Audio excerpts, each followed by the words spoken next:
सभी लोगों ने यहाँ पर विचार व्यक्त किए, लेकिन उत्तराखंड की भौगोलिक परिस्थिति के आधार पर कुछ समस्याएं कुछ अलग सी हैं, जिसके लिए आज मैं आपको बताऊंगा। यहाँ से हम 75वीं स्वतंत्रता दिवस की 75वीं वर्षगांठ और अमृत महोत्सव मना रहे हैं, लेकिन उत्तराखंड में अभी कई क्षेत्र ऐसे हैं जहां पर घोड़े खच्चरों से हमारा राशन बहुत दूर दूर तक ढुलान करना पड़ता है, और राशन जैसे मेन गोदामों से जी रुकावट के लिए खेल है।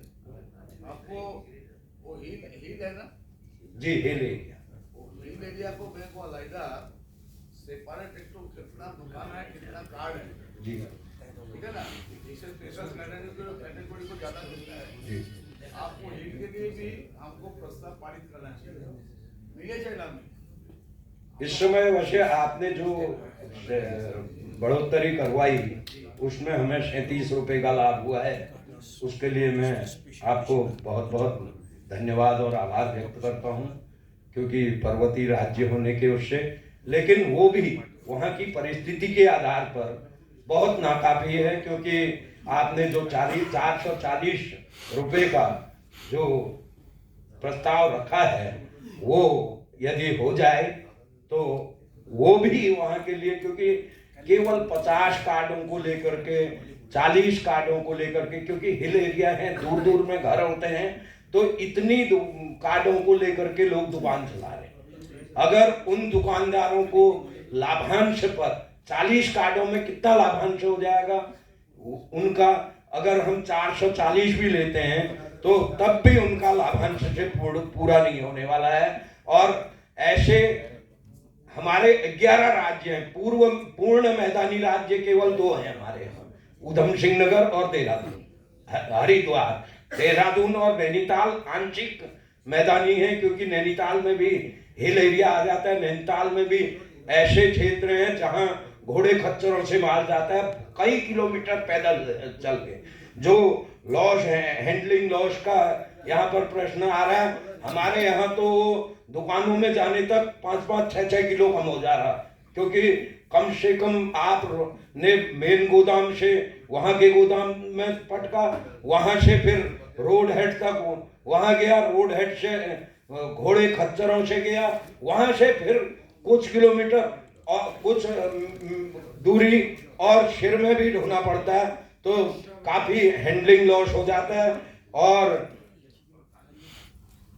कई वर्षों से वहां पर घोड़े खच्चरों को मिला करके सर 500-500 रुपए किराया बैठ जाता है, और कई वर्षों से लाभांश और ये किराए का पैसा वहां हमारे दुकानदारों को नहीं मिला है, जो कि करोड़ों रुपए में है, जबकि बहुत कम कार्ड होने के बाद भी करोड़ों रुपए में लोगों हमारे विक्रेताओं का बकाया है वहां पर।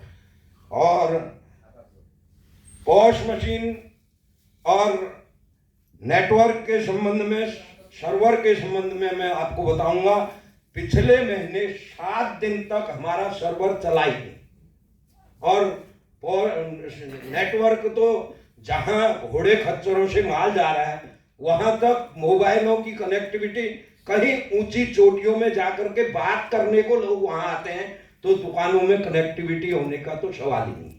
और फिर भी बायोमेट्रिक सरकार से हमने कितना अनुरोध कर दिया कि वहां की भौगोलिक परिस्थिति को आप देखिए, तो कई पहाड़ी क्षेत्रों में, हिल एरियाज में, पहाड़ों की चोटियों में जाकर के बात करने जाते हैं लोग, क्योंकि नेटवर्क नहीं आते, और फिर भी दुकानदारों को जोर है कि आप, जबरदस्ती है कि आप बायोमेट्रिक राशन बांटिए, और बायोमेट्रिक में जितना बायोमेट्रिक नहीं हो पाता है उसका राशन काट दिया जाता है, और दुकानदार बिल्कुल परेशान है।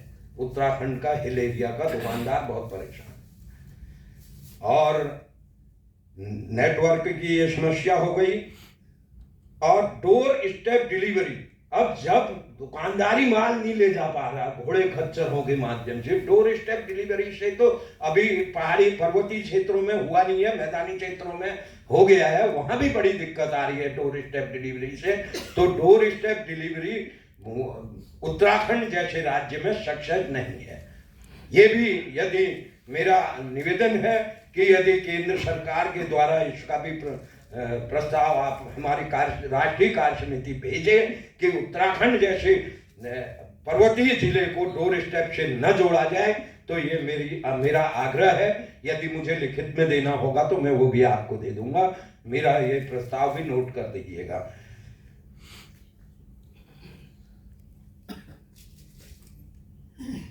और मान्यवर, केवल गेहूं और चावल से इतने छोटे दुकानदारों का भला होने वाला नहीं है, उनके परिवार की आजीविका नहीं चल पाती है।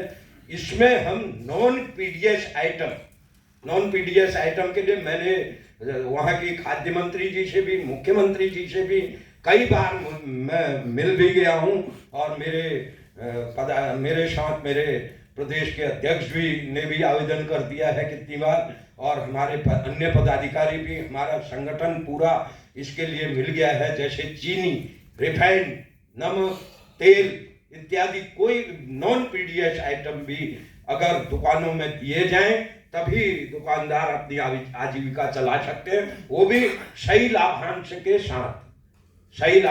साथ। ये नहीं कि दाल दी, 55,000 रुपए का चालान लगाया और 500 रुपए का लाभांश मिला।